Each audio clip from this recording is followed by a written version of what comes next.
شو معايا الخوت هذا الفيديو ديال وليد الركراكي في الصاله تبديل الملابس مع اللاعبين المنتخب المغربي. ها علاش وليد الركراكي وها علاش باغينا مدرب مغربي كيكون ولد البلاد ولد الوطن كيدرب ليكيب المنتخب المغربي. شوف معايا لا فيديو مع بعض. ولابس الدار لابس بيزا لابس مع الجمهور ديالنا مع الوالدين ديالنا. واش بغيتو البرتغاليين بحالنا؟ واش بغيتو البرتغاليين بحالنا؟ كابي شفتوا معايا المدربين اللي كيكونوا مغاربه شنو كيبغيو الوطن ديالهم وكي كيتعاملوا مع اللاعبين.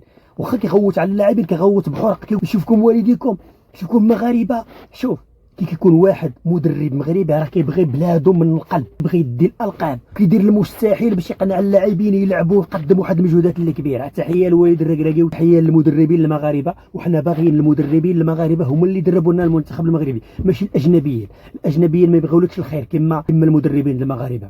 وليد الركراكي ناضي وبغينا وليد الركراكي هو اللي نشوفو كيدرب في ليكيب المنتخب المغربي. مشى وليد الركراكي نبغيو نشوفو مدرب اخر اللي هو مغربي هو اللي يدرب لنا بلادنا. علاش؟ حيت كيبغيو الوطن وكيبغيو الخير للبلاد، يتقاتلوا وكيديروا واحد المجهودات اللي كبيره، كيبغيو يقنعوا اللاعبين باش يديروا المجهودات ديالهم. تحيه لاي مدرب مغربي كيبغي بلاده.